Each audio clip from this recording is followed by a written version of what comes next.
ህፃናት ላይ ማታ ማታ ህመሞች የሚወስዱት ለምንድን ነው? ሆድ ቁርጠቱም፣ ሳሉም፣ የጆሮ ህመሙም በብዛት የሚወስደው ማታ ማታ ነው። ታዲያ ምክንያቱ ምንድን ነው? ከዛ በተጨማሪ ደግሞ ህፃናት ላይ በጣም ማታ ማታ የሚጨምሩ ነው የሚልሱ 5 ህመሞችን በዛሬው ቪዲዮ እነግራችኋለሁ። እስከ መጨረሻ ቪዲዮ ተመልከቱ። ሰላም ጤና ይስጥልን። ዶክተር ፋሲል ነኝ፣ የህፃናት ስፔሻሊስት ሐኪም ከብሩክ ኪድስ ልዩ የህፃናትና ታዳጊዎች ክሊኒክ። በዛሬው ቪዲዮ ስለ ማታ ህመሞች ነው የማወራላችሁ። ህፃናት ማታ ማታ ለምንድን ነው የሚታመሙት ወይም የሚብስባቸው ለምንድን ነው? ትኩሳትም ይሁን ሆድ ቁርጠት የሚሆን ፓቴ በእነዚህ ምልክቶች በጣም የሚብሱት ማታ ማታ ነው እና ምክንያቱም እነግራችኋለሁ። ማታ ላይ ደግሞ ከተመሙ ምን ማድረግ እንዳለባችሁ እነግራችኋለሁ። እስከ መጨረሻ ቪዲዮ ተመልከቱ። የመጀመሪያው ማታ ማታ የሚብሰው የህመም ምልክት ትኩሳት ነው። ትኩሳት አስተውላችሁ ከሆነ ከቀን ይልቅ ማታ ማታ ህፃናት ላይ በጣም ገኖ ይወጣል። ምክንያቶች አሉት፣ የተለያዩ ምክንያቶች አሉት። የመጀመሪያው ምክንያት ቀን ቀን ህፃናት ይጫወታሉ፣ ይሮራጣሉ፣ አየር ያገኛሉ። ስለዚህ ትንሽ ትኩሳታቸው ጋብ ይላል ወይም በደንብ አያስታውቅም። ማታ ላይ ግን ሁሉም ቤት ሲዘጋ፣ መስኮቶች ሲዘጉ አየሩ እፍንፍን ይላል። የዛኔ ሰውነታቸው እየጋለ ይሄዳል። ሁለተኛው ምክንያት ደግሞ ነጭ ደም ሴሎቻችን አክቲቬት የሚያደርጉት ስራቸውን በጣም የሚሰሩት ማታ ማታ ነው። ለመሰላችሁ ማንኛውም ኢንፌክሽን ሲኖር ነጭ ደም ሴሎች አክቲቬት ያደርጋሉ። ራሳቸው ኢንፌክሽን ወዳለበት ቦታ ይሰማራሉ። ልክ እንደ ወታደር ማለት ነው። ወታደር ያለበት ቦታ ደግሞ ተኩስ፣ ሙቀት፣ እሳት የተለመደ ነገር ነው። ያ ማለት ነጭ ደም ሴሎቻችን የሚያመነጩት ኬሚካሎች ሳይቶካይንስ ይባላሉ። እነዚህ ኬሚካሎች በቀጥታ ትኩሳት ያመጣሉ። እንዴት መሰላችሁ? እያንዳንዱ ነጭ ደም ሴል ለምሳሌ ኒትሮፊል የሚባለው ልክ የበሽታ መከላከል አቅም አክቲቬት ሲደረግ ሳይቶካይን ኢንተርሊኪንስ የሚባሉ ይለቃሉ። ይህ በቀጥታ የሚሄደው ወደ ሃይፖታለመስ ወደሚባለው ጭንቅላት ክፍል ነው። ይህ ጭንቅላት ክፍል ዋናው ስራው ምንድነው? የሰውነት ሙቀትን ሬጉሌት ማድረግ ነው። እነዚህም ሳይቶካይን ሲያገኝ ሃይፖታለመስ አክቲቬት ያደርጋል። ራሱን አክቲቬት ሲያደርግ ሙቀት ይጨምራል ማለት ነው። የሰውነታችን ሙቀት ደግሞ የሚጨምረው ዋናው ሪዝን ባክቴሪያዎች እንዳይራቡ፣ ቫይረሶች እንዳይራቡ መቆጣጠሪያ ነው። ስለዚህ ብዙዎቻችን ትኩሳት የሆነ ህፃናትን የሚገል ወይም ትኩሳት የሆነ አንዳች ነገር የሚያመጣ ነገር ይመስለናል። እንደዛ አይደለም። ትኩሳት ማለት ነጭ ደም ሴሎቻችን ስራ እየሰሩ ስለሆነ የሚከሰት ፋይት የምናደርግበት ነጭ ደም ሴሎች የሚዋጉበት ሜካኒዝም ነው። ስለዚህ ትኩሳት ሲኖራቸው ህፃናት መደንገጥ የለባቸው። ስለዚህ በቀላል ማድረግ የምትችሉት ቀላል ማስታገሻዎች ፓራስታሞል ወይም አይቡፕሮፌን መስጠት ነው። ሌላው ደግሞ ለብ ያለ ውሃ ውስጥ ሰውነታቸውን መንከር በራሱ ትኩሳታቸውን ለብ እንዲል ይረዳዋል።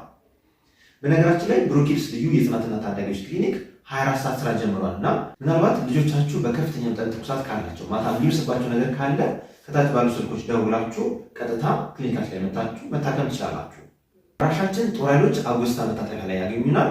ወደ ወይራ የሚወስደው አዲሱ መንገድ ላይ 100 ሜትር ገባ እንዳለው ያገኙናል። ሁለተኛው ማታ ማታ ትኩሳት የሚገንበት ዋናው ሪዝን ደግሞ ሰውነታችን ፋይት የሚያደርግበት ትክክለኛ ሰዓት ስለሆነ ነው። ነጭ ደም ሴሎቻችን ባክቴሪያ ፋይት ያደርጋሉ። ስለዚህ ትኩሳት ይጨምራል። ሌላው ደግሞ እኛም ስራ ስለምንውል ልጆቻችንን ስለማናያቸው ልክ ማታ ላይ ከስራ ስንመጣ 2 ሰዓት 3 ሰዓት ላይ ስናቅፋቸው ሰውነታቸው እንደጋለ ፊል እናደርጋለን።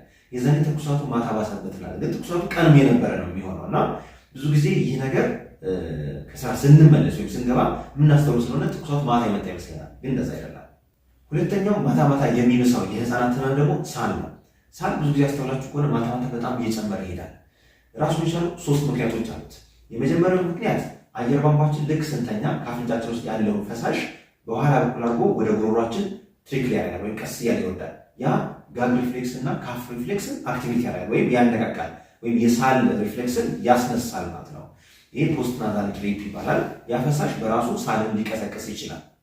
ሁለተኛው ምክንያት ደግሞ አለርጂ ያላቸው ህፃናት በተደጋጋሚ ማታ ማታ ሳሉ ይብስባቸዋል። ዋናው ምክንያት ደግሞ ኮርቲሶል የሚባለው የሆርሞን መጠን ማታ ማታ በተወሰነ መልኩ ስለሚቀንስ ነው። ኮርቲሶል አንቲ ኢንፍላማታሪ ኢፌክት አለው። ልክ ለምሳሌ ፕሪኒሶሎን ስንጠቀም ወይም ስቴሮይድ ስንጠቀም ለአለርጂ እንደምንከላከለው ሁሉ ኮርቲሶል የሚባለው የውስጥ ሆርሞን ደግሞ ማታ ማታ ሲቀንስ አንቲ ኢንፍላማታሪ ወይም የመቆጣት ብቃትን ስለሚቀንስብን ሳሉ እየጨመረ ሊሄድ ይችላል። ይሄ ሁለተኛው ሪዝን ነው። ሶስተኛው ሪዝን ደግሞ ማታ ማታ ደረቅ የሆነ አየር ንብረት ካለ አየር ቧንቧችን ሊደርቅ ይችላል። በዛ ምክንያት ደግሞ ሳሉ ሊብስብን ይችላል። ሶስተኛው ማታ ማታ የሚብስ አይነት ህመም ደግሞ የጆሮ ህመም ነው። የጆሮ ህመም ብዙ አይነት አለው። በተለይ ህፃናት ላይ የሚያጋጥመን ኦታይትስ ሚዲያ፣ አኪዩት ኦታይትስ ሚዲያ የሚባሉ ሲሆን ይህ በዋነኝነት ጉንፋንን፣ ቶንሲልን ተከትሎ የሚከሰት የመካከለኛው የጆሮ ኢንፌክሽን፣ የመካከለኛው የጆሮ ክፍል ኢንፌክሽን ይባላል። ይህ ዋና ምክንያቱ ለምሳሌ ቶንሲል ላይ ወይ ጉሮሯችን ላይ ባክቴሪያ ካለ ከጉሮሯችን ወደ ጆሮአችን የሚሄድ ቱቦ አለ። ኢስታቺን ቲዩብ ይባላል። ከዚህ ወደዚህ የሚሄድ ቱቦ አለ። ይህ ቱቦ ኢስታቺን ቲዩብ ይባላል። በዚህ ቱቦ ውስጥ ባክቴሪያ ትራቭል አድርጎ ሚድል ኢር ላይ ሊደርስ ይችላል። ሌላው ምክንያት ደግሞ የማንኮራፋት ችግር ያለባቸው የአፍንጫ ቶንሲል፣ የጉሮሮ ቶንሲል እና ቲዩባል ቶንሲል የሚባሉ አሉ። ኢስታቺያን ቲዩብ ዙሪያ አብጠው ቁጭ የሚሉ ቶንሲሎች አሉ። እነዛ ቶንሲሎች የኢስታቺያን ቲዩብ ዲስፈንክሽን ወይም ደግሞ የቱቦ በፈሳሽ እንዲሞላ ሊያደርጉት ይችላሉ። ይህም የመካከለኛው የጆሮ ኢንፌክሽን እንዲከሰትና ፈሳሽ እዛ አካባቢ እንዲጠራቀም ያደርጋል። የሚጠራቀመው ደግሞ በከፍተኛ መጠን የሚጨምረው ማታ ማታ ነው። ስለዚህ ፈሳሹ ሄዶ ጆሮ ውስጥ ከተጠራቀመ በደንብ የሚጠራቀመው ቀን ቀን ሳይሆን ማታ ማታ ነው።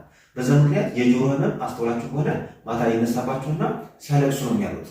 ብዙ ጊዜ ጠዋት ላይ ሲመጡ ስናያቸው ጆሮቸው በጣም ቀልቶ አብጦ ተወጥሮ ወይም ደግሞ ከጆሮ ታምሩ በስተጀርባ ላይ ፈሳሽ ይዞ ይታያል።